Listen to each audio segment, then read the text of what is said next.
Today on the podcast, Extreme Ownership by Jocko, Willink, and Leif, Babin. Ohm is back. Ed is back. We're going to dig into this book. We're going to talk about application to our career fields and life in general. Sounds good. Extreme ownership it's not about barking orders. It's about taking ownership, empowering others, simplifying plans, and leading with discipline and humility. That summarizes what the premise of the book is about. And we're going to deep dive on certain principles that are covered in the book in their applications to business. I think the agenda for this is going to be each chapter. There's 12 chapters in the book. Pretty quick read if you're interested. Highly suggest it. The chapters are constructed in 3 parts: a story from real-world combat experience, right, from Jocko's background or Leif Babin's background, and then principle, which kind of brings the idea together in a clean, concise format, and then an application to business, which is basically like another story that reinforces the story and the principle they just told you from their consulting business. So he starts off chapter 1, extreme ownership, with a story. This will be the only one that I actually go into the story section because it's relevant for what I'm about to talk about. In the story section, and I'm on page 26. After an incident, blue on blue incident, you can read the book, find out more. They're back talking about what happened. And, someone's expecting to get blamed, that kind of situation after a major mistake happens.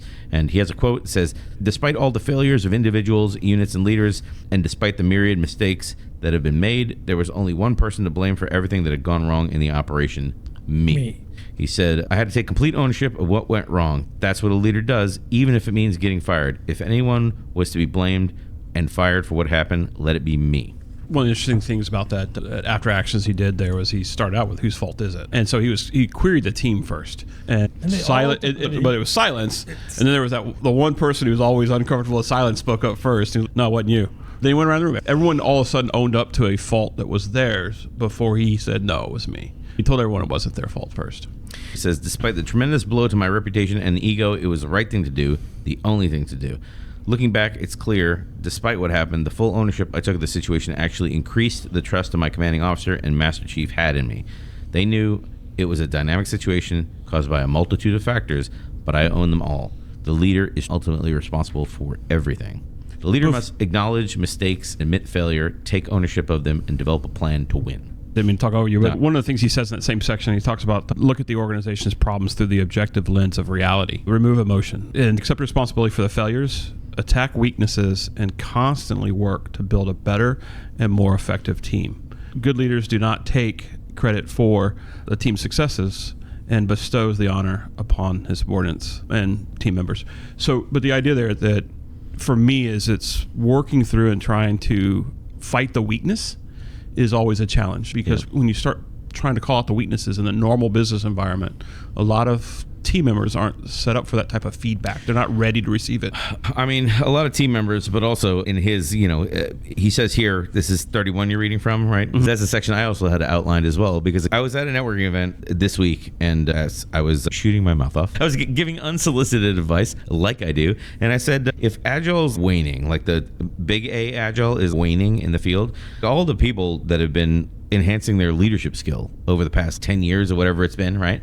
Everyone needs to realize that they need to transfer those skills somewhere else that appreciates them. If you can make it through a retro with a bunch of people and all of the issues in the organization that have impacted the team are upstream, and you as a scrum master or program manager or whatever your role is, regardless of agile role or not, you've learned now something that most people don't get to, not only don't learn about conceptually, but now you've become the person that nothing's going to change if I don't climb the ladder and knock on the door and be like, hey, do you know when you said that one thing, this is how it got perceived? Or when you speak up first in meetings and nobody wants to talk, that is what he's talking about here. If we don't ask ourselves hard questions, number one, we're not going to change, right? Number two, he's implying is you're not going to succeed. Listen, there are 2 or 3 things I pulled out of that particular chapter. He says leaders own up to their own mistakes and failures. 2 things happen when you do that. It strengthens the trust that his team has in him.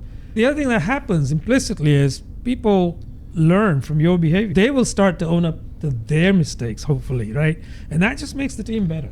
So that's something that I think is important as well to point out. Even when things are outside of the leader's control, the blue on blue incident wasn't in his control, but he took ownership of it. He said, this is my fault. In a way, he's really asking, how can I have done things differently? Right. If leaders could do that in business, I think we'd be a lot further along. instead of just casting the blame, which is what you see all the time. So you talked about agile leaderships, right? Yeah. So I would venture to say, if you're a scrum master or a coach and you run a retrospective that people actually want to come to, you got leadership skills, right? So if you're questioning whether you got leadership skills or not, think about the events that you run and whether your team wants to be there or not, right? Or if you've made impact on the organization. I remember I've been lucky enough to see a lot of different people do that job. And you really can draw a line of like who is making an actual impact and who's just like cashing checks. There was a person who was high up in an organization, and I'm like, you made it to the top of the ladder. Why don't you start throwing your weight around? I know you know how things are supposed to work, and now that you're at the top of the ladder, you're not using that authority to do anything. You're not improving any lives. You made it to the top, and now you're just quietly collecting your check and defending your position. Like, what are you doing? They don't upset the apple cart, basically. If you read the book Predictable Success, it falls off the predictable success into treadmill. And so you start falling off the backside if you're not careful. He certainly did. Do you have anything for against in honor of arguing agile with my snazzy new patch? Ooh, I got to go down to that section. I have 3 things. I think 2 are real, possibly. It can create unrealistic pressure. Leaders may take on too much because they are owning everything. Any problems that come up, like, it's my fault, right? I'm accountable.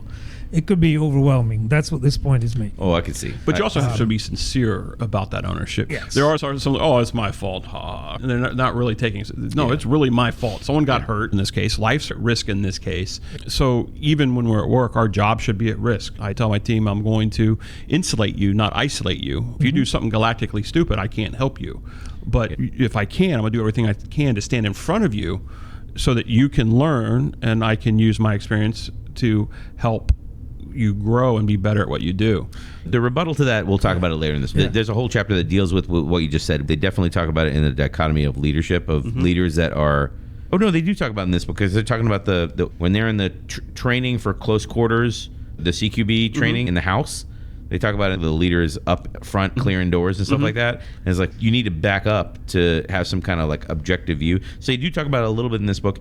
In the next book, they go more into depth about, well, yes, you do need to be like involved in things, not so much. Yeah. Like there's a balance. They focus on the balance. They focus yes. on the balance, which does help with this question. But I already know we're going to talk about this later in the book. So I'm trying to remember the question you just said of the leader that takes everything on themselves and can't delegate. You know what I mean? That kind of person. Decentralized command. Yeah, we talk about it later in the book. So I'm going to delay answering that one. But trust me, it will get answered. All right. The only other one against I can think of is there's a risk of team members avoiding responsibility if the leader is always taking the blame. The same answer that I'm going to use to answer the first one, I'm going to use to answer the second one.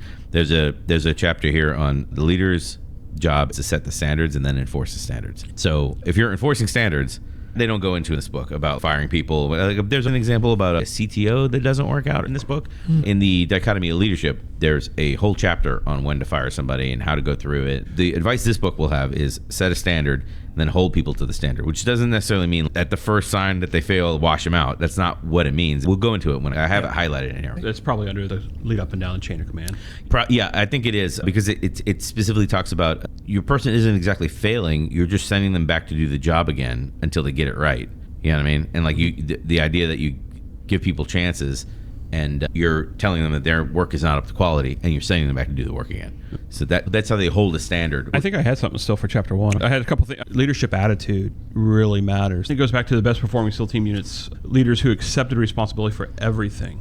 My subordinate leaders made bad calls. I must not have explained the overall intent well enough. How many times do team members feel like they're in trouble, or we start yelling at them for whatever reason?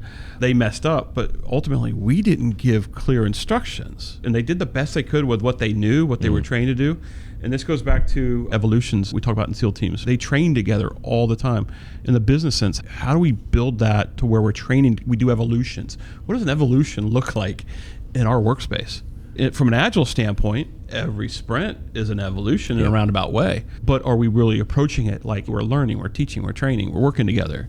If we change that mindset, back to episode 100, we change that mindset to where people could make that work out for them and recognize that it's an evolution and a training opportunity versus a sprint with events. Yeah. Or worse, we just don't have sprints and don't train and claim to be Kanban. Some people out there are feeling attacked right now. There's books being written right now claiming that the Agile folks, they got nothing in here for you. Nothing they're doing can help you.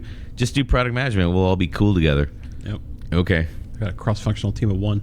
I have a dysfunctional team of one. There you go. So moving on to chapter 2, no bad teams, only bad leaders. It's sort of an adapted version of About Face, the Odyssey of an American Warrior, where he says, there are no bad units, only bad officers.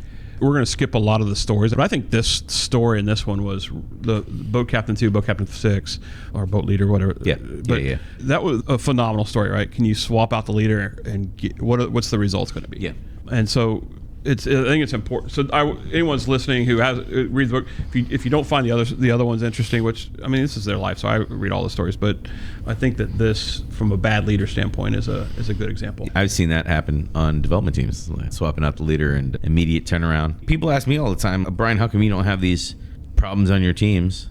I'm like, it's because I'm in the seen it all business, kid. That's why. Like, there's very few of us in the workforce that are in the seen it all business, and like, I don't get rattled when things don't come in on. People press me for deadlines. I ask them why. You know what I mean? They don't have good answers. There's stress coming from people that are under stress themselves or reverting to bad behaviors. Sometimes you need to take those people off to the side. It's just a little more awareness that you get with experience. Right. I mean, when you grind everyone that's older than 40 out of your company and you only want to hire 25-year-olds, it's hard to have these skills in corporate America. But that's a whole different podcast. When there's some quotes for the principle here for no bad teams, only bad leaders. When leaders who epitomize extreme ownership drive their teams to achieve a higher standard of performance, this is 54, they must recognize that when it comes to standards as a leader, it's not what you preach, it's what you tolerate. This is one of the first things Ed ever said when I met him, was this quote right here. It's not what you preach, it's what you tolerate. Culture is the behaviors you allow and accept. So when people talk about culture, it's a lagging indicator. It's the stories that they tell about you, your team, and your company. And so whatever you allow and accept, that's your culture. He says, leaders must enforce standards. Consequences for failing need not be immediately severe, but leaders must ensure that tasks are repeated until the higher expected standard is achieved. Leaders must push the standards in a way that encourages and enables the team to utilize extreme ownership. And that's the answer that I was looking for to your question that you had just asked. There's a way to do it where we're not being severe or harsh, where we actually doing this, depending on who's doing this, like if you have a scrum master or maybe you have a designated team lead, or even I as a product manager during the reviews,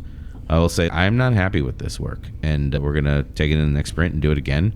And we're going to fix it in these ways. Or the customer will say, I'm not happy with this work. And we'll talk about how to fix it. That's not bad on anyone. We'll just take it in and we'll fix it. If there's bad to be had, all those fingers are going to point back at me for not clarifying up front. Before I started to work with the dev team, we didn't do enough wireframes or understand the problem well enough. Business is not coming to any one developer on my team. It may be on you to own that the intent wasn't expressed clearly. I also understand that organizations suffer from many dysfunctions, and many organizations don't work the way that my organization works. I remember I worked at a place where the lead developer would come and scream at individual developers on a team for this kind of stuff. Like, oh, you should have known whatever. Mm-hmm. And I'm like, you're not helping anybody here. They're just shutting down while they're getting yelled at. And there's no learning happening. And they still have to do the work again. So let's just cut to doing the work. If there's a pattern or whatever, that's a different thing to deal with. And we should deal with it.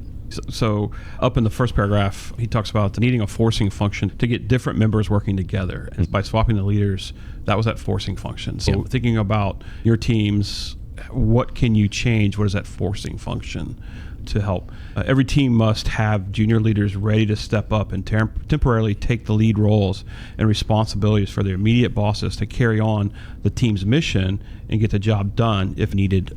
The quote that I was taught in my first leadership role as an IT leader was, do the bottom half of your boss's job. If you're a junior leader, figure out how to become expert at your job, figure out how to do the bottom half of your boss's job. That way, when you get your boss's job, the bottom half isn't dragging you down. Mm-hmm. And there was a podcast, Manager Tools, that talked about the juggling koan and talking about juggling balls. I used a crystal ball, rubber ball analogy. If I give you a rubber ball, you can drop it, it'll bounce. If I give you a crystal ball, you drop it, it shatters. I can't glue that back together. And so the juggling koan is as you get promoted, as when you go on vacation, and you delegate your work to a team member who doesn't know how to do it, that ball you just handed them is 3x what they're used to handling. Yeah. And so they can't keep up with the load that you haven't trained them. There's another book that basically says the leaders who set themselves up where when they leave, the company just dies, or the division or department or whatever dies. That was in Carol Dweck's book. Is it? Is it in Carol Dweck's book? Yeah. Like Because Jocko specifically called out there. That doesn't show how great of you were the glue that held everybody together. That just shows that you didn't train a replacement, and you didn't delegate well, and you didn't play well with the other children. But Jim Collins' Great by Choice was also the comparison to leader themselves, not the company, because Good to Great was about the companies. Great by Choice was about the leaders. The last quote in this section that I have is, leaders should never be satisfied. They must always strive to improve and build that mindset into the team. They must face the facts through a realistic, brutally honest assessment of themselves and their team's performance.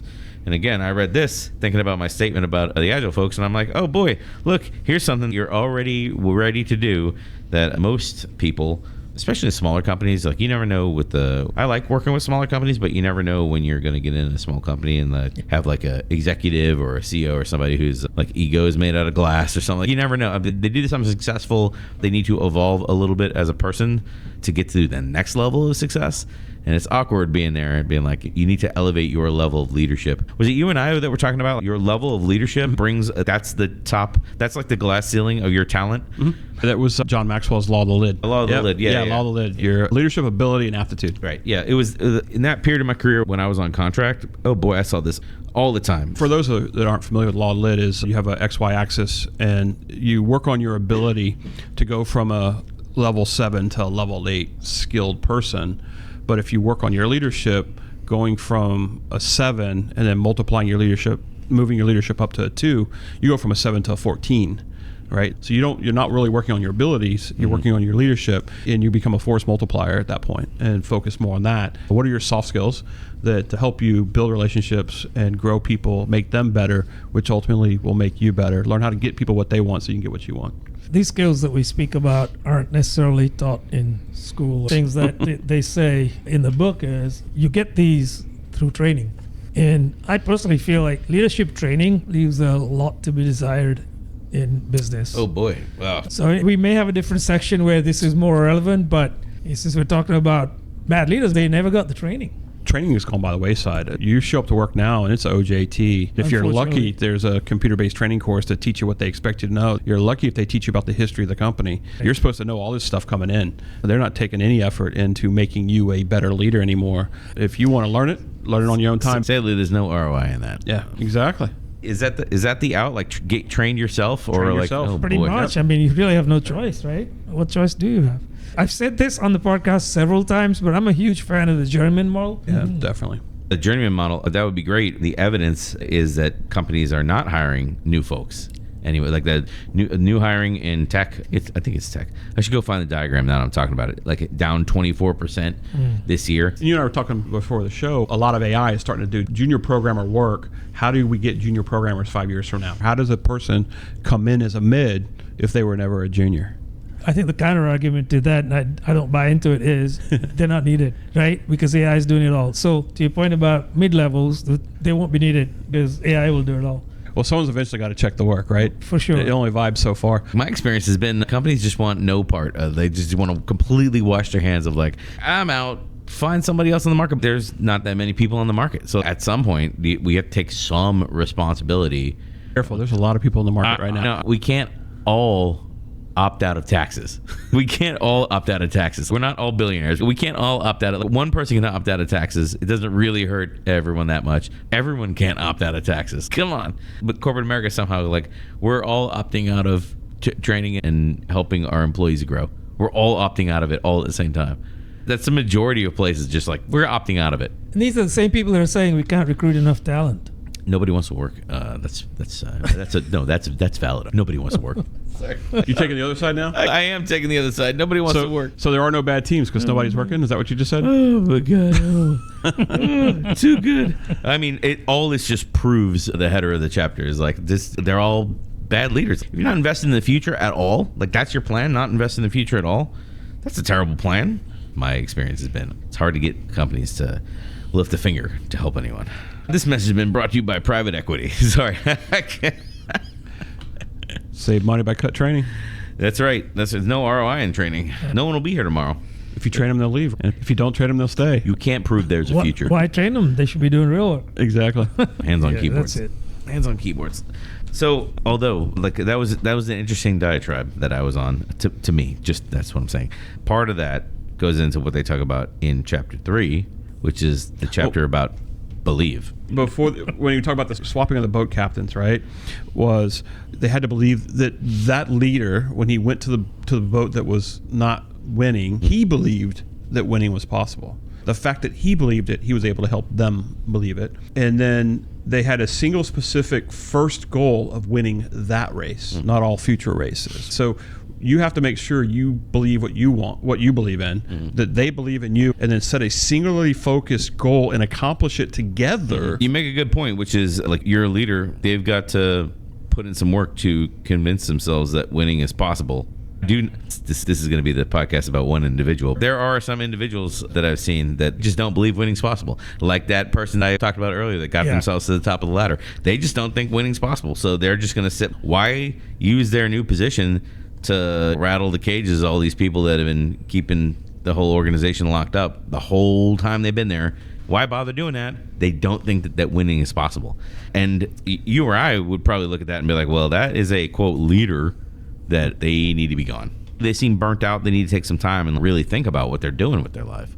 So if you, as a leader, don't have self-conviction that winning is possible, how on earth will you convince others and bring them along? They're going to see through it, and you're not going to get the end result you want, the win, right? You have to truly believe that it's possible. Otherwise, step away and let someone else pick up the helm. I feel like my life has prepared me to be the superhero juggernaut. Every time I see a wall, I just want to run through it. That's what I like about Agile, so I can go around my impediments. So, do you enjoy hitting your head against walls, Ed? I do it frequently with a forehead like this. It comes in handy.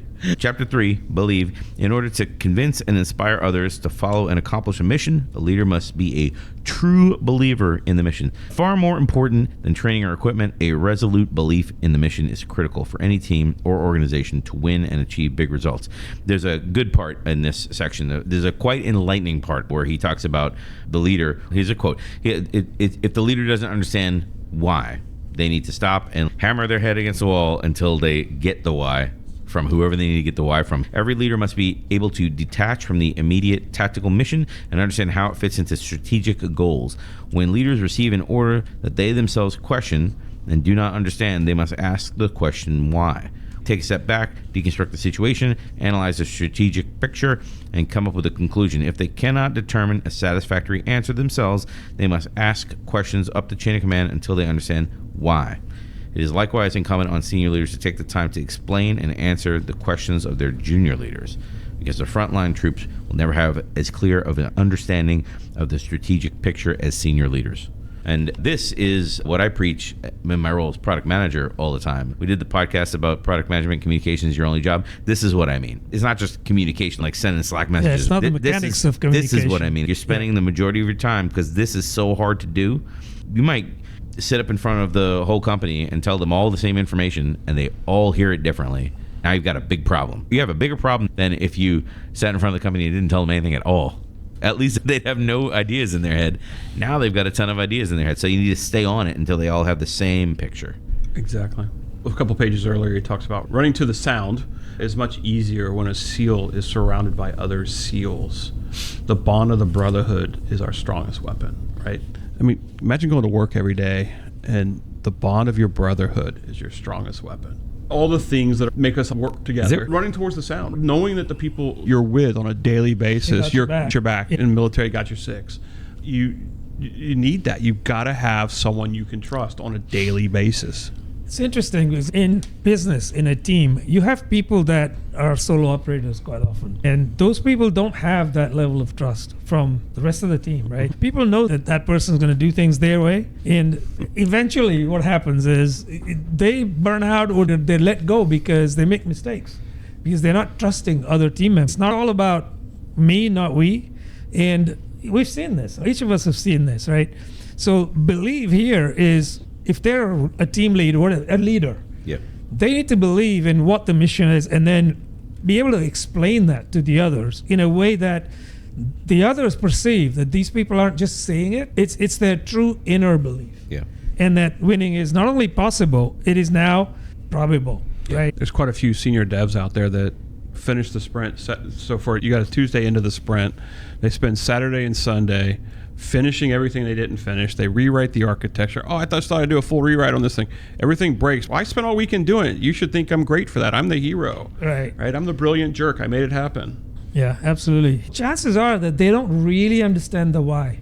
Right. Yeah. Right. And so again, we go back to that same point we hammered on last time. They probably haven't been trained in leadership as such.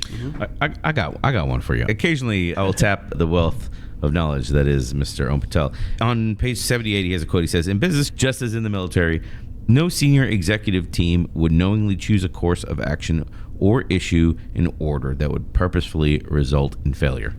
At the highest levels, they're not purposefully trying to run us into the ground. I mean, again, private equity aside from them. Yeah. When you sell all the real estate that all your restaurants are built on, that's not a good long-term move. Aside from private equity, I'm having fun today. The question I want to ask you get an order, it's not clear. You get your marching orders, they're not clear. And there's like a software development team, right? Sure. You have to question it until you really understand why, right?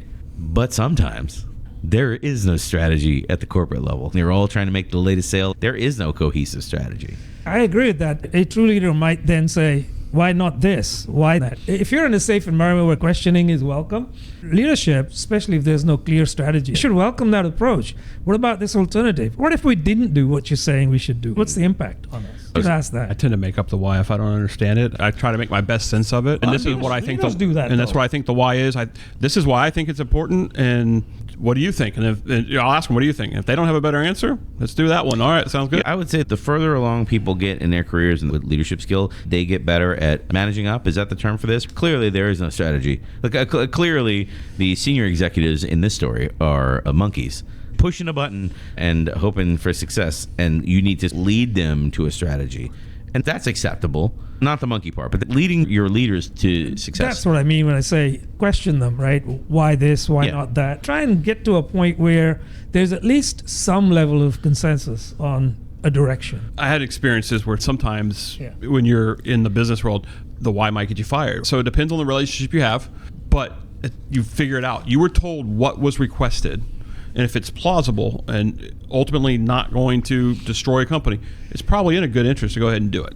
Yeah, I mean, this is the point in the podcast where we offer that sage advice. Keep your that resume right. updated. Exactly. Oh, I was going to say, don't be a whistleblower at Boeing. No monkeys were harmed in the making of That's this right. podcast. No, all is getting cut out. Bananas or monkeys were harmed. Believing and figuring it out is important, right? Taking the time to go, look, I may not have received the strategy. One of my favorite questions is, what's the problem you have? What problem are we trying to solve?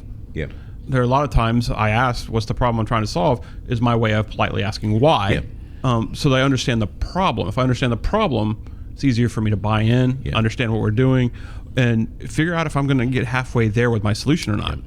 But if I'm just told to march and go north, I don't know why I'm going north. How far north am I going? Do I need more clothes or not? That applies to your team as well, right? So you as a leader, if you're just simply giving them orders as opposed to explaining to them the purpose, I mean, most of the team members will just follow you. No. But even as an owner, right? So not everybody thinks of themselves as a leader, but everyone should be an owner. Yes, agreed. So you're on 81. You're in the story about the CEO that they're going to, and she implemented a new sales plan or something like that. Right, and no one understood it, and they were afraid to ask. Okay. They were afraid to ask, didn't get it. So in her mind, she was fairly laid back. She thought she was open to questions. She thought she was approachable. She has an open door policy, Open door policy. Open door policy. Come on in. It's not right now. But in the book, you have boss tattooed on your forehead. When you're in a position of people leader, your team always sees it. You feel you're something. Your team will tell you with their behavior what you are. If they're not coming to you, not asking questions, they're afraid to address you, then that's on you. Figure that out. She called a meeting based on the feedback she received. She gave them the opportunity to ask. When they didn't ask, she knew they wanted to know through the other workshop. She offered it. And they said, does that make sense? Is that clear? Do you agree with the decision? We want low performers to not be bonused and self-select out. Yeah. And so once they understood the why, yes, it was punitive, but for good reason, because the low performers were not bringing in the revenue they needed to bring in. On the belief side of it, depending on what position you are in, you may be creating an avoidance unintentionally. It's similar to one of the against that I have here. Some leaders may fake belief to stay aligned, which can seem inauthentic. That was my story. That person, through being on the right teams and saying Somehow the right thing, made it to the top. He made it to the top by saying the right things and basically fake it till you make it. And then he made it and kept faking it. That's a big problem. That does happen in corporate America. Does. Yeah. It sure does. Inverse of imposter syndrome? When you faked it, made it, but don't know you have imposter syndrome? Yeah. What's the inverse of imposter syndrome? I think it's still imposter syndrome. I think that when you where's it going? There's a meme. I'll make a meme for this. Don't worry about it. All right. Another against is this requires full transparency from upper leadership, which may not exist. So this talks to the people and the politics that exist. They're not always upfront and open with you about what's really happening. And the last one is blind belief can lead to lack of critical thinking or challenging bad strategies. So what was the second one I wanted to... Second one requires full transparency from upper leadership. Yeah, the full transparency one, I would say if you're working for a bunch of people that are always trying to hide stuff, your day is numbered anyway at that kind of place. I don't know. I'm finding it difficult to take that one as seriously as I probably should. It just doesn't sound like a good place to work. I've pretty much only worked on teams where transparency was a principle that wasn't negotiable for the last 8 years, 7 years, something like that. So I have a difficult time going backwards. I can tell the people that are trying to hide stuff. It's hard. Right. It is hard. It stands out, and they don't realize. It really does. People who have been in transparent organizations, the answers that are incomplete, the answers that lack detail, the answers that are vague, what happens in obscurity stays in obscurity, and it stands out. And when we've experienced the types of environments we have, it's hard for them to understand when we are trying to be transparent. We're the odd one out. It is a really weird dynamic. Also, without transparency, you're not making real progress. You're making these like faux commitments and stuff like that. I don't think that's true at all, because if leaders are willing to stay on the senior leaders until they get answers, you know what I mean? If we really are in a culture where I can ask because I'm not clear and you're going to stay on until you've made it clear and help me to understand, then number 3 is like right out. So number 3 is talking about blind belief, right? Yeah. So without questioning, you just simply take their word. Yeah, that's not what the book is calling out. The book is calling out like you believe in it because you understand the why behind it. Right. So you should be questioning is what this is saying. You should be questioning, and if you have people that just are saying, well, I'm not explaining this conversation's over and walking away or believe whatever. me, trust me, this Or is the case. We'll take that offline. I'm just telling you this is what we're going to do. Take that offline and I'll yell at you in private or something like that's disingenuous.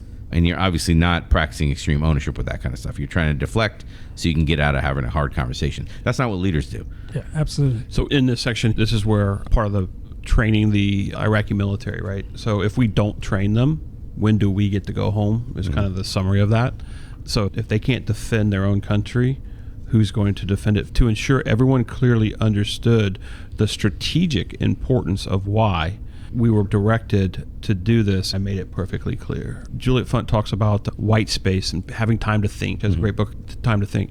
We're losing the time to think as well. He was able to work it out himself. If we don't find the time for ourselves to walk these things back and think critically, you talked about critical thinking earlier, to do that critical thinking as to the strategic importance and what could come out of it, we are losing that opportunity as well, and that hurts our ability to be a believer. Ask questions until you understand why, so you can believe in what you are doing, is page 85. And you ready to move on? Sure. You know what makes all this much more difficult and sabotages all of the practices we're discussing is ego, which we've talked about on the podcast before, and it rears its ugly head. And it does so in this book. Check the Ego is a chapter. He says, ego clouds and disrupts everything. The planning process, the ability to take good advice, the ability to accept constructive criticism. It can even stifle someone's self-preservation. Often the most difficult ego to deal with is your own. Many of the disruptive issues that arise within any team can be attributed directly to a problem with ego. Ego can prevent a leader from conducting an honest, realistic assessment of his or her own performance and the performance of the team. I keep hammering that whole Agile is just leadership by another name thing today, because everything I just read is apply that to Agile teams, apply that to software development teams throughout my career, And oh boy, every time that we can't pull planning together, we don't have a productive session out of planning, and any kind of cross-team event where you're trying to do something with another team, or when you're trying to figure out a better way forward through failure or retrospective, and you just can't look and make an honest assessment. It's ego all up and down. Absolutely. I think everybody could do well just looking in the mirror first and see, do you really have an ego? Right? Answer that honestly for yourself, first of all, because ego clouds judgment, causes confusion, right? And in the case of the book, it can not only cause conflict, cause lives.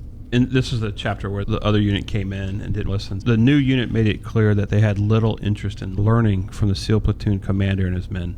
The specific leader came in and said, "You can't tell me nothing. You know what? I've been in three other businesses. I know how to run this. Mm-hmm. This is no business. It's just a transferable skill. You know, your workers are no different than all my other workers."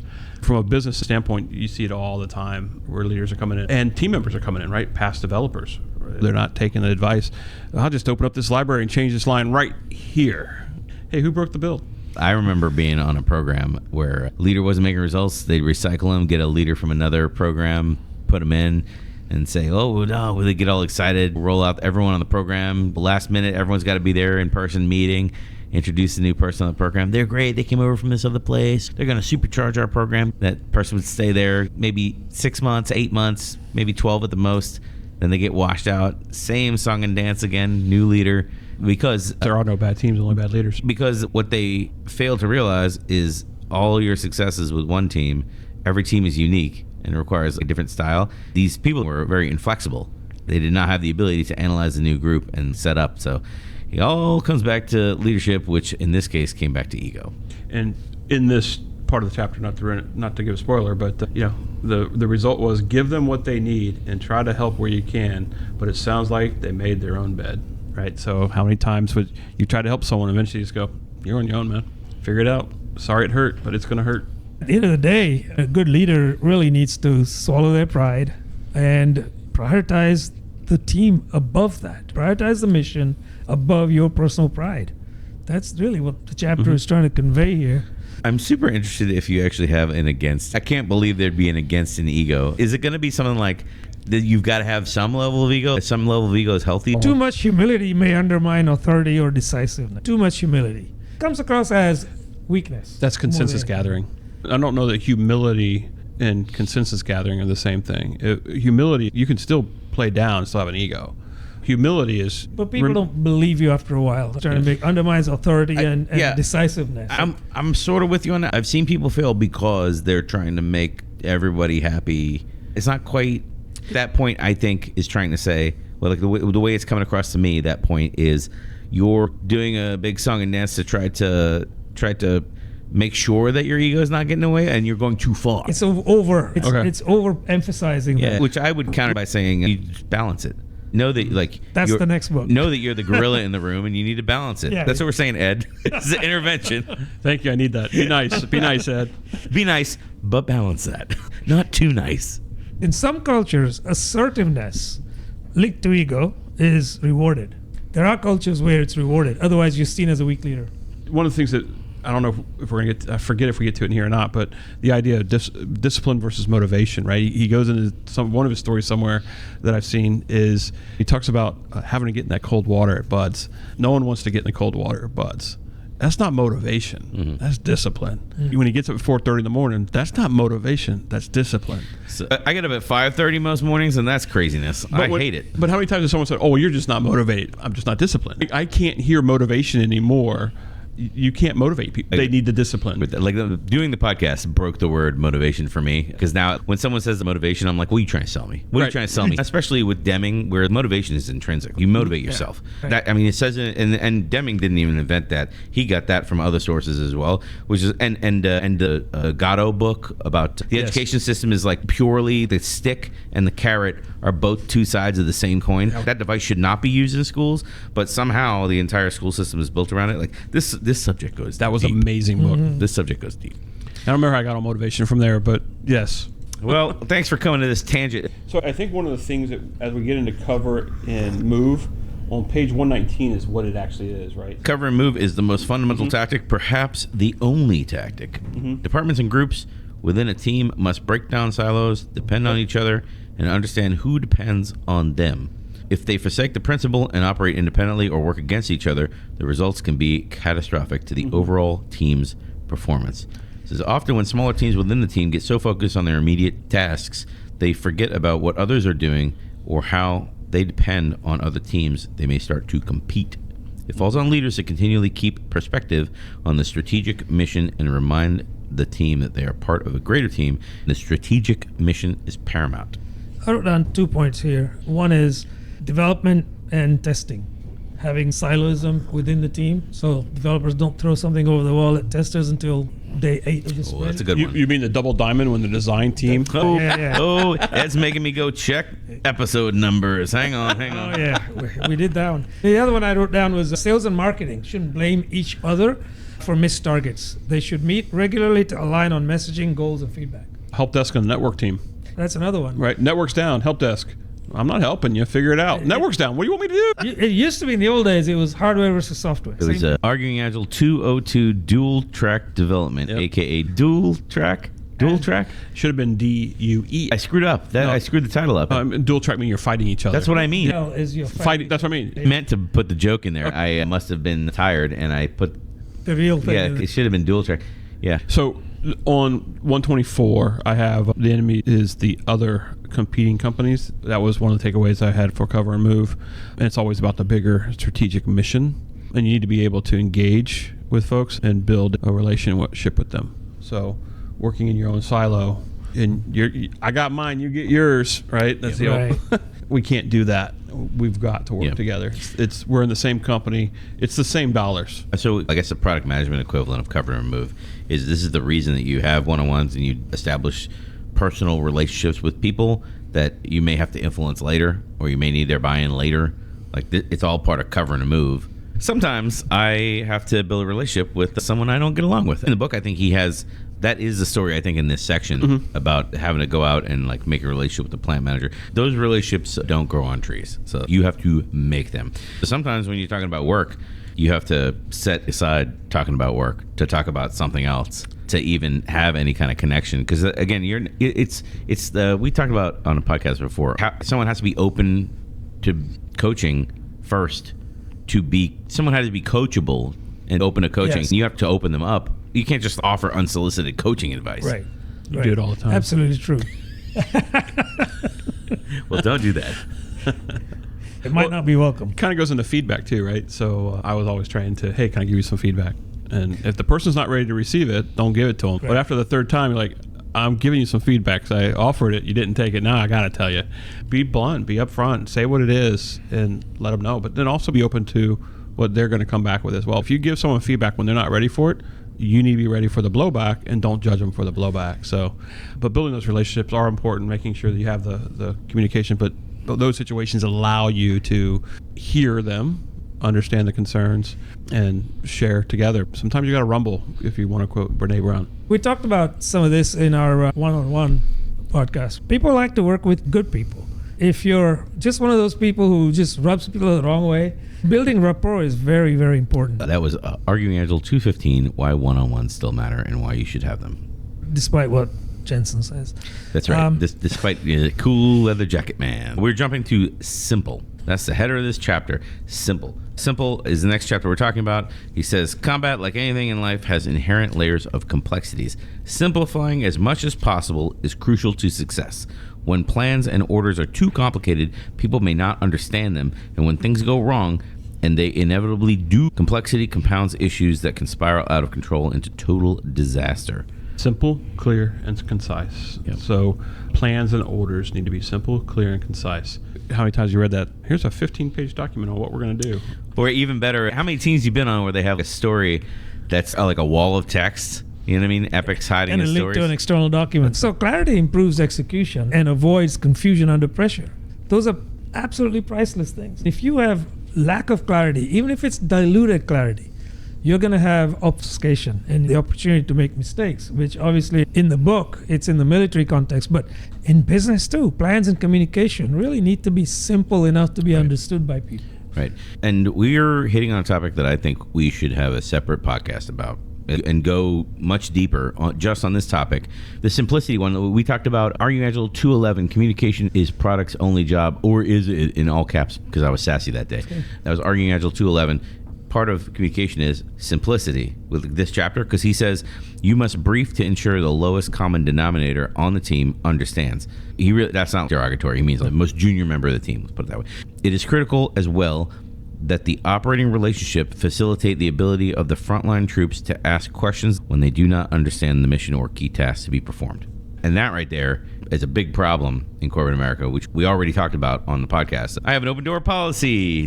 How dare you come in? Yeah. If you've ever asked 3 different people in your company about the company mission and got different responses, people don't understand the mission, right? Yeah, that's a great point. We talked earlier about, well, maybe there is no strategy. What's going to happen is all of the strong leaders in the company are going to go back up, clarify the strategy as they understand it, and then bring it back to their team. And now, let's say you have 5 leaders. Now you're going to have 5 strategies. And because the leaders have the budget or the team, now you're going to have 5 different people advancing 5 different strategies in 5 different directions. And now you have a company of smart people that are motivated and all that kind of stuff that are just like, and then the company fails because they're muddling through, basically. Yeah. There's a book by Karen Martin called Clarity First. In the first 2 chapters, she pulls out some really cool nuggets on talking about execution because of clarity. It's failing and the leader's not knowing or they're oblivious. Recommend looking into Karen Martin's Clarity First if someone is trying to work on simplicity and clarity in their messaging. Simple plans are easy to explain, teachable, and adaptable. It's easier to change a plan that's simple than a plan that's complex. In the application of business section, he talks about that, the very challenging and difficult bonus plan. The physical weight of objects that were rejected impacted your bonus, and that's part of the factoring. The example he gave, I assume it is real, and yeah, that would not be a fatal faults. That was one of the examples of hold faults and fatal faults impact your bonus. So if you're going to do a bonus plan for your team, make sure it's clear, make sure they understand it, make sure you can calculate it with ease. Otherwise, if your plan requires motivation, focus, keeping the team engaged, you're not going to get it if it's complicated. Agreed. It was around 100. Such a strategy. That's one of my favorite episodes. What company's doing a set of strategy? Oh, man. That's not what I'm looking for. It was Arguing Agile 103, Challenges to Building a Product Roadmap, and Arguing Agile 104, Creating a Mission, Vision, and Strategy. Those 2 back-to-back talk about creating a mission, vision, strategy. We had simple advice in those podcasts, which was just write it down somewhere. Like, write down your mission, vision, and strategy somewhere. Most people don't even have that written down. And the mission's written down on some plaque that nobody ever looks at. Especially in the reception. But your strategy. Like, what is your strategy to do that? Write it down and make it visible so everyone can anchor around the same ones. All right, so we're saying keep things simple, but oversimplification may ignore some important nuances or risks. Such as? Nuances that might get glossed over because you're oversimplifying things. It's contextual. Pick an area, and it's contextual to the business. Maybe you're saying, well, we need growth in Latin America by X% by a certain time frame, right? But the nuance might be there's a coup going on in one of the nations, so you're not going to get anything from there. So oversimplifying to that level might run that risk. You might want to look at that and say, in this case, we don't focus over there. We focus in the rest of the countries in Latin America. Okay. I'm sure from an Agile standpoint, isn't that part of why we size things smaller, is to make it more simple?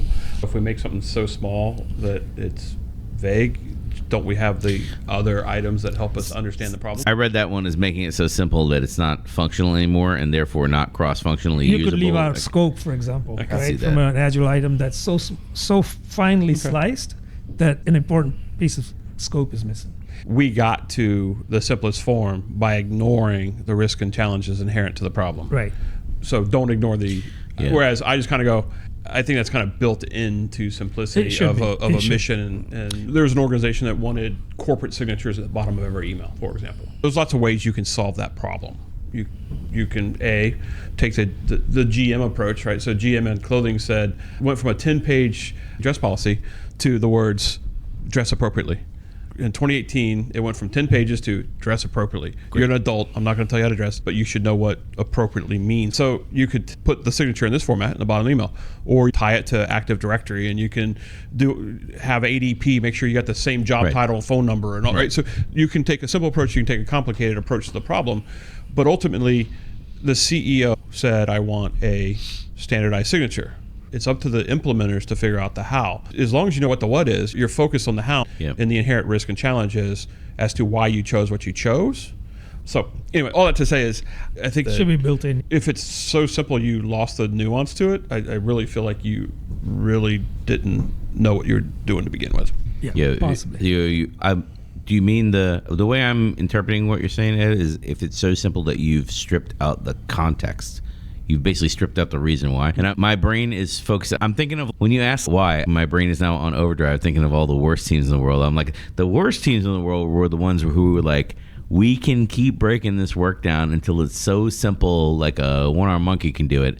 And then we'll send the simplified tasks offshore to have the people do it overnight. When we get in, the adults can look at the code and it'll be done for us. So you're going to hand over this work to people that have no context about how it plugs into anything, and they don't talk to customers, and they can't question the work, and you think this is going to work out. Like they thought, because it was so simple, it was a formula for success. And I'll leave it up to you to dream about how that worked out. It was bad. Very bad. A few books written about it. Another one is, not all teams respond well to minimalist communication. Some just need that extra attention.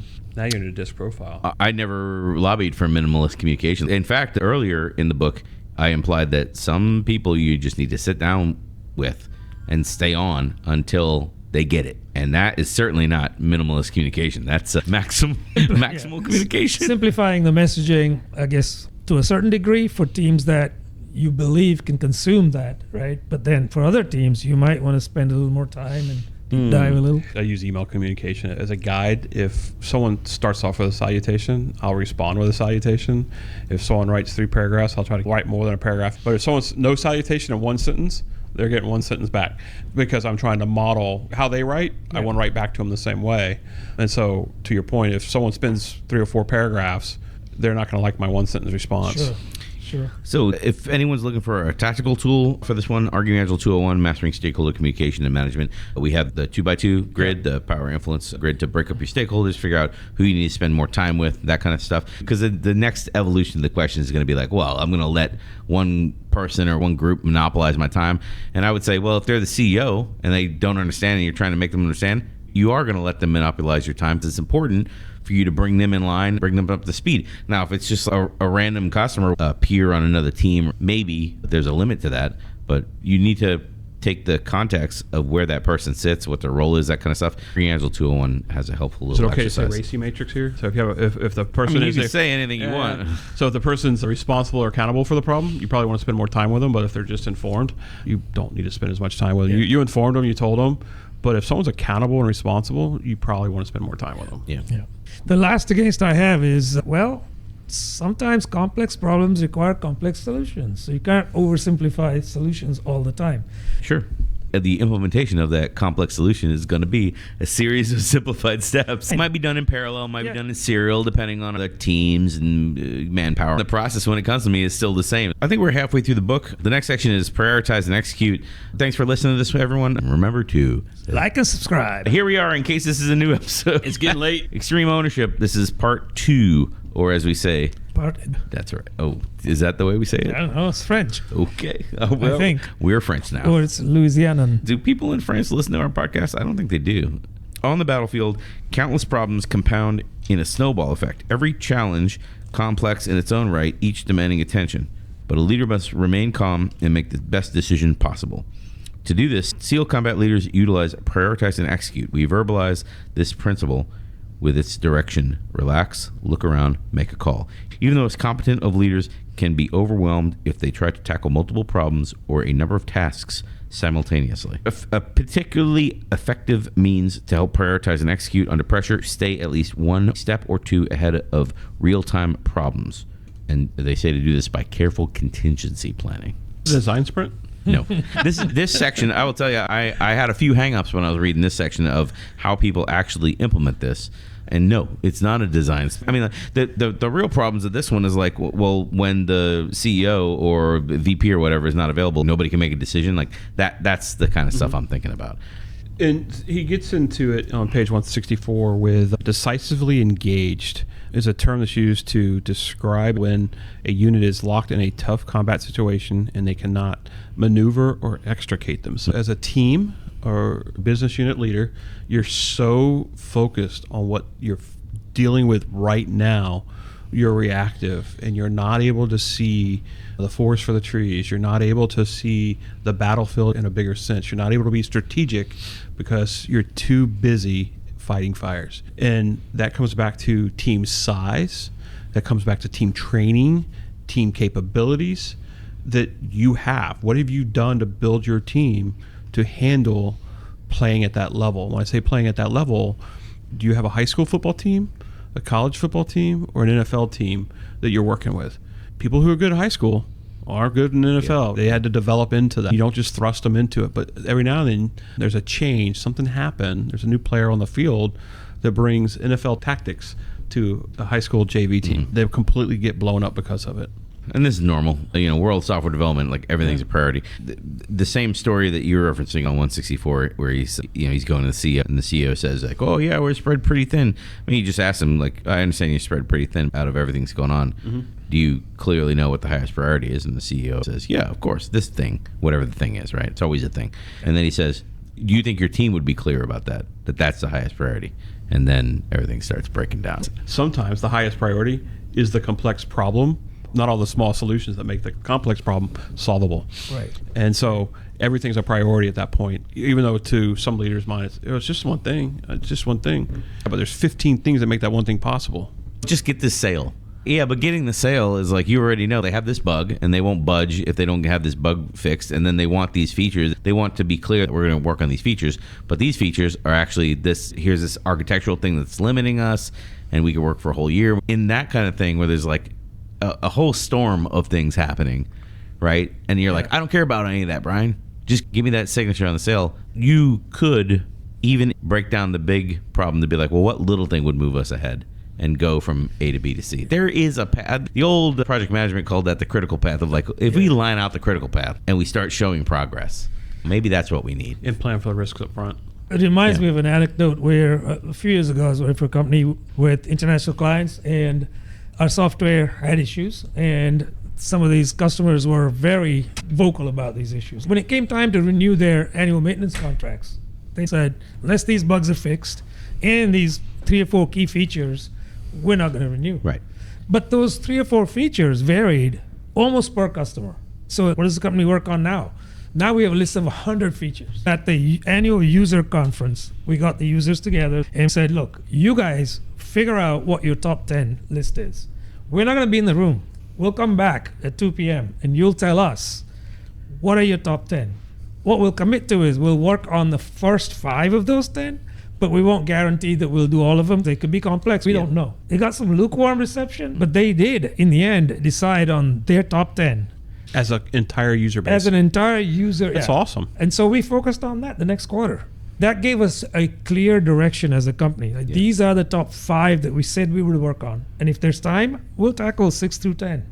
Otherwise, those top 5 have to be airtight, buttoned down. We're going to deliver on those, in addition to the bug fixes, which were relatively simple. These are features that we had to build from the ground up to satisfy these customers. Yeah. I think that's an example of how you could do this, right? You could stay calm under pressure and make sure that you're focused on the top priority item, get that done, and then move on to the next one. It's interesting because what you just outlined is almost exactly the list that he outlines at the bottom of 162 on the top of 163. He says, in order to implement, prioritize, and execute in a business, a team or organization, a leader must evaluate the highest priority problem, lay out in simple, clear, and concise terms the highest priority effort for your team, develop and determine a solution, seek input from key leaders from the team wherever possible, direct the execution of that solution, focusing all effort and resources towards this priority task. When I go to events as a product manager around the community, it's a lot of project management masquerading as product management. When I hear about that, I used to engage, and now I can lean back and I hope the conversation moves on. Because I don't have these problems. This is the way that I work. What is the top priority? I have one epic that's in the doing column. And nothing else goes into doing until that one epic is done.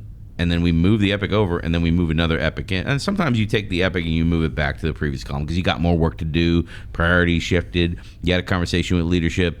You both agreed that like we'll button up where we're at, and then we'll save this to come back to it later or whatever. Or we're button up where we're at, and we'll never come back to this later. In that case, I move it to done. Right? That's the way I work. I go from the highest priority to the highest priority with my small team. Maybe if I was managing 5 teams, I'd have a different way of working. I have very few people, and I really can only go from the most important thing to the next important thing that has impacted the business. What I see is his list here on 162, 163 is basically the way that you work when you're in this super stress mode and everyone's yelling at each other. Not doing that and just jumping from topic to topic, working on one thing to another, leads you to this situation where, and you see this in teams, where they start things, they don't quite finish, they start something else. Well, we got So 20 keep things in starting. progress. Yeah, we got 20 epics in progress. Exactly. They're all inching forward 1 inch per year. Oh, sorry. I completely agree. I've lived that for I don't know how long. Ed had to stop himself from being like, this is a stop. I'm going to start crying. I'm going to start flinching here in a moment. I got some ticks from some of those organizations. But yeah, definitely when people talk about technical debt, a lot of it's unfinished work. It's, we got halfway there and we moved on. We got halfway there and we moved on. Or we did something really complicated. We couldn't figure it out, so we left it as far as we could get. What's your plan to finish that? Why are we still living with it? It's all unfinished work. Any against on this one? Some team members may struggle with shifting priorities. Some people like to be focused on things and not be told, hey, listen, that's no longer, this new thing is now the top priority. Everybody's focused on that. A lot of people will have problems with this if you're not clearly delineating why. If work isn't broken down to a simple enough state, this can cause a lot of problems. Make a movie reference of the accountant, right? I got to finish. You don't let somebody finish. Obviously, in his case, he had a situation, but some people, you got to let them finish. Right. And if they don't, they're still carrying that with them every other project you're working with. Yeah. I mean, that can happen too. It's like you start creating the shadow backlog since you can't say no, or since team members, there's a lot. This is a whole nother topic. Oh, yeah, indeed. But I mean, that's a good pushback. Because I had that as the next against as well, the shadow backlog, right? So important but non-urgent tasks could find their way on another parallel list. Now, what's priority? Because people will get reflected on those 2 lists. And you have more than one list, you know what the priority list is. Oh boy, we're going to have a podcast on prioritize and execute, like arguing agile with pushback and everything and a fully constructed agenda because, that'll happen. Again, leadership is the way out of that. I think it's in decentralized command. When you come up with a strategy, a goal, right? When he starts talking about commander's intent, it's in that section. You need to get everyone together and brief it out until people understand it. Encourage people to ask questions, facilitate the asking of questions, not just like, oh, nobody asked any questions. I must have been really great. I've heard that. It's the same point that David Marquette makes in his book, right? Mm-hmm. Same point. The last one I have is when prioritization isn't always clear, it can lead to analysis paralysis. Ruthless prioritization is the key here, without any kind of ambiguity. If priorities aren't clear, you make the priorities based on your experience, and you execute on that until someone tells you that's wrong. I manage up, though. Yeah. I manage up, though, and I'm like, this is our strategy right now. And they say, that sounds good. But back to David Marquette's book, I intend to do this, and you give them a chance to say, no, that's not a good idea. But lack of prioritization, you make the prioritization until someone advises you that maybe this should change a little. Yeah. Give them the first right of refusal, basically, and seek confirmation. That's just day-to-day stakeholder management. Well, And we covered that. But not everyone does that. Okay. Our experiences, our environments have allowed us to operate that way.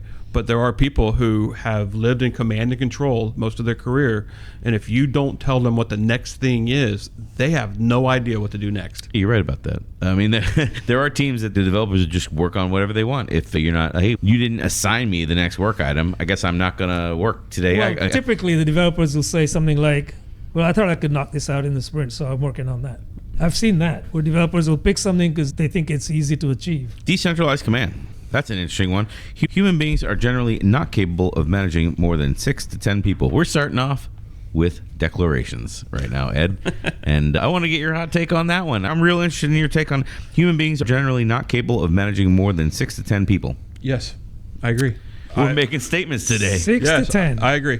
If you go back to the Agile team, right? 7 plus or minus 2. That's close to 6 to 10. So Oh, I didn't even think about that, actually. Interesting. Yeah, they took that number out of the Scrum Guide, didn't they? And they didn't put it back in the 55. No, yeah, that's old. I guess I'm showing my age with that one. Yeah, that's been out for a while. How dare you, Ed? I wonder if they put it back in the expansion. I skimmed it, so I don't remember. The stuff that they could have put in there is stuff like this. I'd rather see this. Like, hey, you guys are having a lot of problem with organizational design. Let me help you. Like, I think you proved they didn't cover organizational design, right? If you start thinking about it, 6 to 10 people, you start one-on-ones. One-on-ones are important, right? So you have 8 people, half hour, right?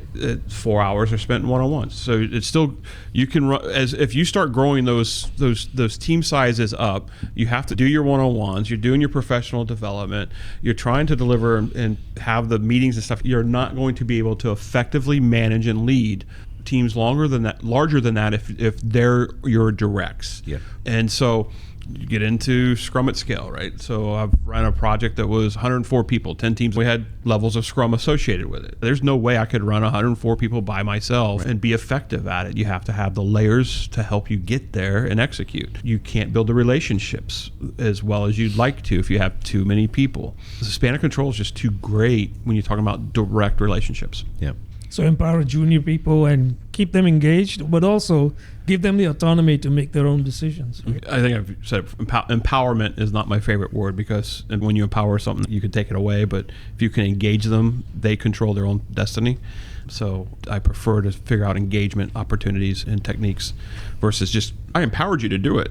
I don't know how to do it. Yeah. There's a couple quotes in this section I'm gonna zip through real quick. Teams must be broken down to manageable elements of 4 to 5 operators with a clearly designated leader. Every tactical level team leader must understand not just what to do, but why they are doing it. Can we pause on that real quick, though? Because it's always misattributed, right? The idea that the military has hierarchical control in flight squadrons groups, right? Yeah. You have a hierarchical control. Well, they get stereotyped as like the boilerplate for command and control, when that is not exactly like hierarchical command and control, like at scale, that works. And then people look at it and be like, see, they work. But if you've been in the military, that's not really how things work. Right. Like, yes, there is rank, and that is a hierarchy. However, it is difficult to explain. You don't just order somebody who's not even in your work center or chain of command to do something and like, and that's what I wanted to get to. It kind of just doesn't happen. When we said a leader of 4, I wanted to stop and say, but just back to leader doesn't mean barking orders. Organizational design doesn't mean I'm telling you what to do all the time. When we're talking about in extreme ownership, we are a cohesive, well-trained, executing group of people who work in a precision. We do evolutions together. We do training together. We work out together. One phrase, they were talking about war fighting in the dark. We knew each other's silhouette. I have so many remote people, I don't know their silhouette. You're lucky to see them on camera. Those are some of the things I struggle with in our business world today, and what's necessary to work and live in extreme ownership comes down to their silhouette. Yeah. And so we talk about decentralized command, and you're talking about building the trust. How can you trust and lead when you don't know each other's silhouette? Someone once told me, if your team can't do a good impression of you, you don't spend enough time with them. For sure. To your point about building trust with people you don't know that well, you don't know if they're able to be leaders, even at that junior level, right? So they may not be ready for autonomy. That's one of the against I have, is maybe they're not ready for it. They lack confidence, they lack training, whatever it might be. So you have to identify that, address those things, and then you could say, okay, are you ready for this, right? Otherwise, they're going to fail. Yeah. And if they fail, you failed. If they're not meeting the standard for leadership, you stay on them until they improve. If they don't improve, then you move them somewhere else. Or you change teams to somewhere where they can have a little more supervision or more help. More coaching, perhaps. Yeah, more coaching. The other against I wrote down is risk of miscommunication or too many cooks in leadership roles. Decentralized command. You have lots and lots of people that are taking charge under your guard, but that might lead to chaos and confusion because they themselves don't know what the other are doing. That falls on you again, right? To be clear about this and explaining the why and the mission so that they get it. Yeah. But there is that risk, is what I'm saying here. That is a risk, that we have too many cooks. The risk is what we keep hinting at, Ed, where we say we all go back up to that leader who, like, clearly they see us all coming to them. They should just write a mission statement or a strategy and get all of us together in a room and write a strategy, and they just don't do it. But again, like, if you're going to say, well, we don't want to have a bunch of leaders because things get chaotic, they're doing their own thing. But that was never your problem in the first place. Your problem was you have a leader in the organization that's not doing their job. They're malaligned to the mission. A lot of times that lack of clarity, that lack of simplicity creates malalignment. And in order for decentralized command to work, the assumption is you have alignment on the mission. You have alignment on behavior.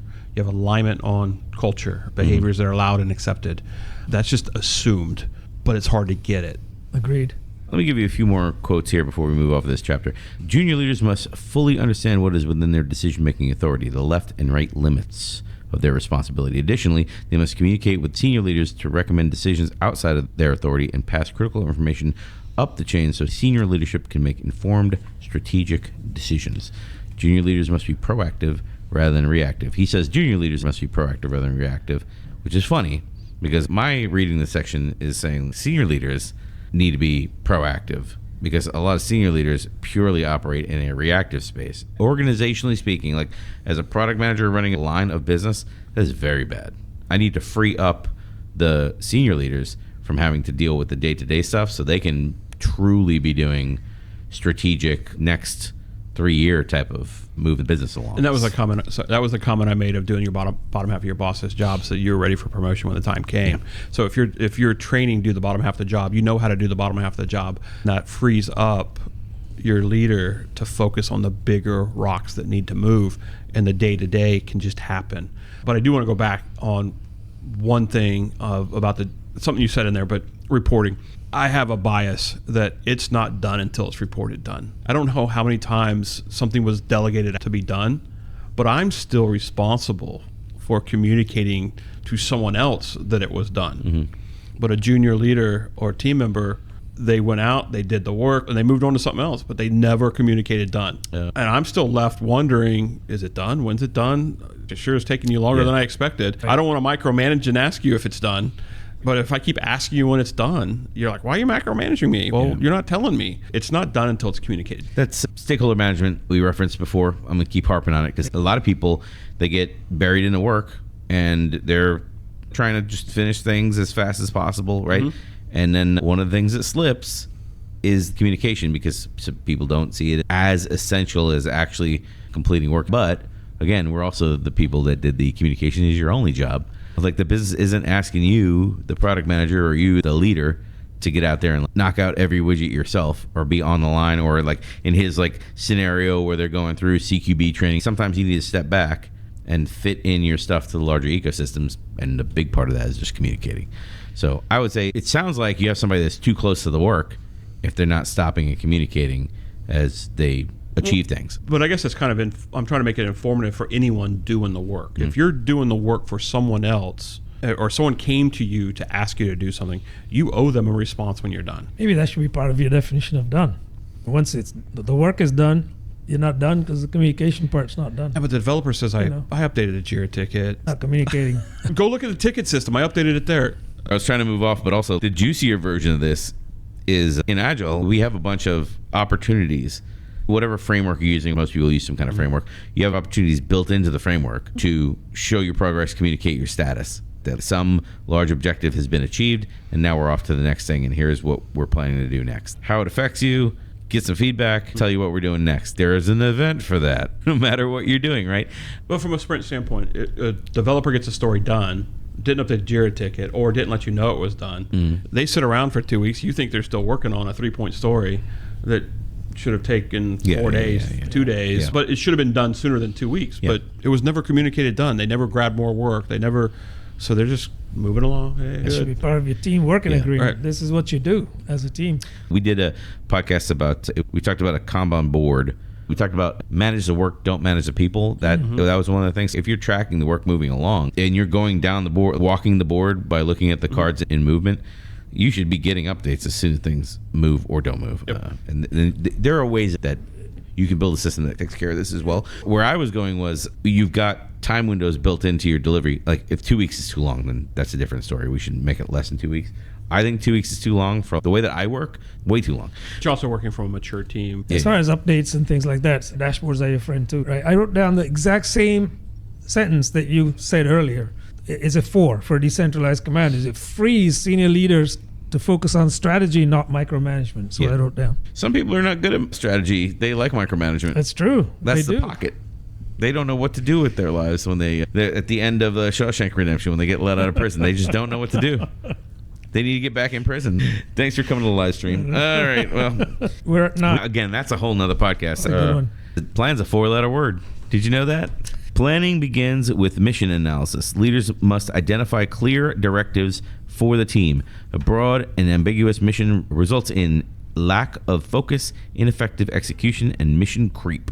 The mission must explain the overall purpose and desired result or end state of the operation. The frontline troops tasked with executing the mission must understand the deeper purpose behind the mission, while a simple statement, the commander's intent, is actually the most important part of the brief. Yes. I kind of skipped around there, but Yes. I think you get what I'm saying. Yep. So outcomes over output, right? That's right. The end result, the desired end state. What is that? It's not I did a bunch of stuff. I achieved that thing. We got that done. Commander's intent mentioned earlier was that's the what. Intent doesn't tell you the how. That's up to the team to figure out and execute and make it happen. Mm-hmm. Absolutely. So. That's, again, David Marquette. Right? Mm-hmm. Yep. He has a whole list in here. I'm not going to read the entire list, but I'm going to read enough where I think it sounds like what anyone on an Agile team does on a regular basis. Leaders' checklist for planning should include the following. Analyze the mission. Understand high-level headquarter mission. There's intent, end state, which is the goal. You have your broad strategy broken out into goals. You're taking those goals. You're bringing them in. Identify personnel, assets, resources, time available. Decentralize the planning process. Empower key leaders within the team to analyze possible courses of action. You're taking a big block of work with an intent behind it. You're taking a what with a why behind it, and you're decentralizing it into a process. Yep.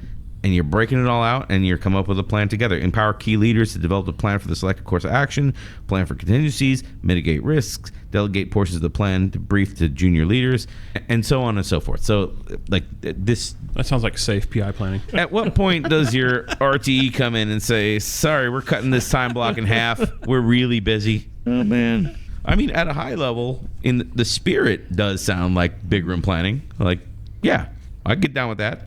I don't know about safe. Can you imagine looking at all the battle plans with red yarn?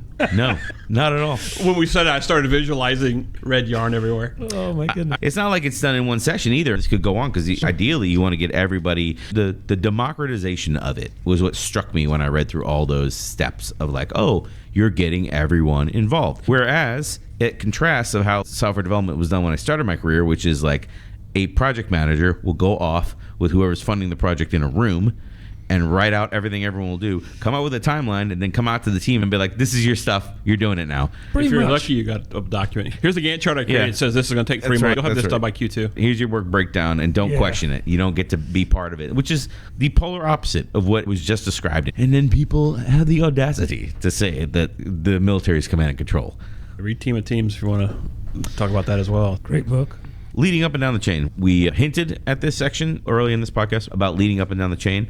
Any good leader is immersed in the planning and execution of tasks, projects, operations to move the team towards their strategic goals. Some leaders possess insight into the bigger picture and why specific tasks need to be accomplished. This information does not automatically translate to subordinate leaders and the frontline troops. It's paramount that senior leaders explain to their junior leaders and troops executing the mission how their role contributes to the big picture success. This is not intuitive, never as obvious to the rank and file employees as leaders might assume. Yeah, I agree 100%. So in the corporate world, you do see that, right? People at the team level don't really understand the strategy. If you really don't understand it and you're just focusing on the what, you told me to do this, I'm going to do it. Why? Why are we doing this as a company? Why is it important? Why now? If they're not understood, I don't think the teams can come up with the best potential solution for that.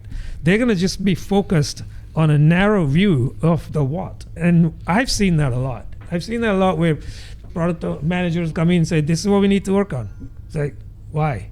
Who does it impact? That stuff is missing. An interesting one he has here, which I'm going to take as advice directed at me. It says, if your team isn't doing what you need them to do, you first have to look at yourself. Rather than blame them for not seeing the strategic picture, you must figure out a way to better communicate it to them in terms that are simple, clear, and concise so they understand. This is what leading down the chain of command is all about. Yes, I agree with what was read. But when some people say, I need to make you understand, or I need to make them understand. Oh boy. Right? I go to the quote, man convinced against his will is of the opinion still. You may think you're making me understand, but my opinion's still the same. There's a fine line between spending the time to share and teach and empathize with my problem and your need versus I'm going to make you understand. I told you. There's that happy medium in the delivery to understand you've made me understand 15 things you want me to do.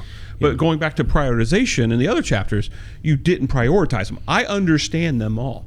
I know they all need to be done. Arguing Agile right here is sometimes you sit me down to help me understand, and I do understand. I just think the decision being made is a stupid decision, and we should test some things against the market before going with any one solution. So like I'm big on that inside. I mean, if I'm a pain inside my businesses that I'm a part of as a product manager, I'm a pain because when I hear people's opinions, I can pretty easily delineate opinions from facts by the amount of research done, the data that you're bringing, the number of customers that you talk to, who they are, and what role they're in. Like if you're talking to a bunch of customer service reps, maybe the way that customer service reps look at the problem is not the same as the way that actual customers look at the problem.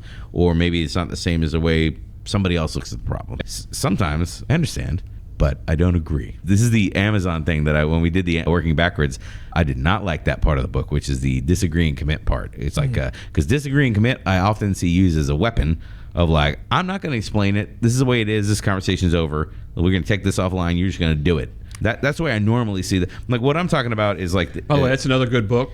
There are some sections. The working backwards. Yeah. It's a good book if you can take all the Amazon corporate propaganda out of the book. No, you can't take it out.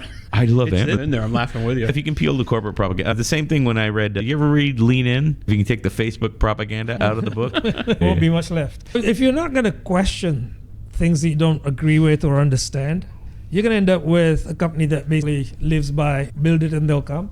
And they don't come because nothing was grounded in fact. The decisions that were made, they weren't data driven. They weren't made with adequate research, etc. If that's the case, yeah, you're absolutely well within your rights to say, look, I need to see evidence. Otherwise, we're heading toward a brick wall. You're wasting money. But if conversations prove that you're not listening to me when I'm asking questions and you're not understanding the intent of my question and you're just continuing to try to make me understand your position, we're in an impasse. Yeah. And so there comes a point in time that I just go, you're not listening. All right, I'm going to accept everything you say because it's not worth the energy trying to discuss it. For job safety and security, I'll shut up in color. That's what Curtis Berline told me in 1996. Aaron Martin, shut up in color. Yes, ma'am. I got a quote for you. Hang on. Because she didn't like what I was telling her in an advisory council meeting. While pushing to make your superior understand what you need, you must also realize that your boss must allocate limited assets and make decisions with the bigger picture in mind. You and your team may not represent the priority effort at that particular time, or perhaps senior leadership has chosen a different direction. Have the humility to understand and accept this. One of the most important jobs of any leader is support your own boss. Yikes. That's a counterpoint to what I just said, which is I recognize that you're working with limited resources and setting the priority other places, and I recognize that you've made a decision and that we've actually talked about in depth and you understand my point of view. And I think that you still made a stupid decision. And I guess I'm just going to shut up. That's the time when you send that sentiment out in an email so you've got it in writing. And when it does blow up, you could step back and say things could have been different. And also, there's no value in that. And also there's keep that resume up value. there. Keep your resume up there, but there's no value in rubbing somebody's nose in the fact that it failed. Saying I told you so is never a winning strategy. If there's anything to be gained by at least documenting your disagreement in an email, not to rub their nose in it, but at least you won't get fired for their failure. Because you say, listen, I don't know. You still might, actually. Okay, we go back to that. Keep that resume updated. I was gonna stick with that one. I was going to say, can we all just look cringe at each other and then move on? Like we came to some kind of, like we came to some kind of consensus? Wait. Yeah. Yes, home, I agree. That's going to be the thumbnail for this podcast right there. Oh, man. Leading up and down the chain. The funny part about that, too, is if success is at the other end, I don't have a problem losing. I do have a problem when you're going to ignore evidence or I'm the only one bringing evidence, which I've gotten much better about this over my career. I will bring evidence and then somebody, usually leadership, will say, well, this is the intuition versus evidence battle. Mm-hmm. I'm a smart executive and we built the city on rock and roll or whatever, and we're going to go with my hunch. As you know, gambles, often the house wins in the end. I have a lot of axioms in my head, phrases that I use based on the experience that I've had or what I've heard other people. And so for the case, winning isn't everything, but wanting to win is. I don't play a game unless I want to win. I don't start out with the idea that it doesn't matter. Ask my kids. I didn't let them win. They learned to win. They learned to want to win. And there was always a struggle. I taught them strategy. Here's the strategy you should use. Battleship got really good when I taught them a battleship strategy. Cards get really good when you teach them card strategy. So there's teachable moments there all the time, but I never start out with the idea I might lose. And that also goes back to earlier chapters. I believe I can win. If I don't believe I can win, I question, why am I actually doing it? Playing one-on-one with Shaq is probably not a good idea for me, right? I don't think. I don't know. I think you can do it. Maybe now. Maybe now. I've seen him run, but his knees aren't what they used to be. At the same time, certain things you look at, you just kind of go, yeah, it's probably not a good idea. I don't play to lose. I don't want to lose at anything. I'm not as hyper competitive as I used to be, but I used to be extreme. Everything was about winning to a fault. So anyway, to that point of just take the L. Now, I'll take the L with the lesson that came with it because I was trying to win. But I'm going to give it a good, valid effort. I'm going to encourage my team to join me in that good, valid effort. We're going to fight to stay on the cliff. There is a case where I often take the L, and that's when I'm on a cruise boat and I just go sit at the casino table. I just take $40 with me. I know I'm going to lose it all, but I'm going to have half a dozen drinks. The house is meant to win. I've spent $40 on drinks is how I justify it. But I go back empty-handed, of course. But when you're sitting there, you don't sit down in the first bet and go, $40 on 9. Oh, never. No. You're playing to stay. Oh, you're not playing to lose. Not till I get 4 drinks in me. And then $40 on 9. And then it's like, okay, $40 on 0. Double 0. Yep. So anyway, in that example, you're still playing to stay. Absolutely. You're not playing stay to as lose. long as I need to stay. Nobody plays to lose. Take the L. Thank you for indulging me. Listen, podcast on losing coming up soon. Teach me how. I need some help. What a great time. Because again, like somebody told me in a one-on-one, they're like, I'm amazed how often like you just admit that going down a road was not a good strategy and then just pivot and like you don't really get upset or bent out of shape or whatever. I was like, yeah, because if you ever work for someone in professional product management and they get bent out of shape when things don't go their way, you got a bad product manager. Mm-hmm. The whole point of the job is like the entrepreneur in residence, the business leader in residence with guardrails under a program or a budget. The good people should be testing a million ideas and only implementing the little sliver that they know are going to be successful. Making the right bets. And you don't do that without making a bunch of tests. So, it's a lot more rarer. More rare? It's a lot more rare than anyone would expect. The longer I stay in a career, the more I realize that. Let's go on just for the purpose of time. The next chapter is Decisiveness Amid Uncertainty. That's actually the name of the chapter. Decisiveness Amid Uncertainty. Leaders cannot be paralyzed by fear. That results in inaction. It is critical for leaders to act decisively amid uncertainty, to make the best decisions they can on only the immediate information available. This realization is one of the biggest lessons learned for our generation of combat leaders, both SEAL teams and throughout the U.S. military branches. There is no 100% right solution. The picture is never complete. Outcomes are never certain. Success is never guaranteed. Even so, business leaders must be comfortable in chaos and act decisively amid such uncertainty. Did you see the movie Warfare? No. 2025 movie Warfare. It was shot in real time, and I believe it was a 2.5 hour remembrance of these soldiers who were in a very tough situation, and they had to deal with what came at them and how they could get out and the casualties that came with it and the situation that went along. And it is intense. And so when we talk about the indecisiveness, the chaos, they did a great job, I think. And there's a lot of great movies out there that capture wartime scenarios, but I think Warfare did a great job of making the viewer tired when they left, because there was so much chaos, there was so much noise, there was so much going on. What would you do if you were in that situation? Would you be someone who fell apart? Would you be someone who was able to recover? And all the stupid stuff that you saw, dude, stop doing that. You're sitting there watching, stop doing that. Someone tell him this, and guy's injured, he's getting kicked all the time. Stop kicking him. So anyway, the point being, there are times that you go to something like that and you watch that chaos and ask yourself, what would you do? What would you do if you found yourself in that situation? I think that's one place where people who fancy themselves as leaders, how do you fancy yourself in chaos? How are you managing through it?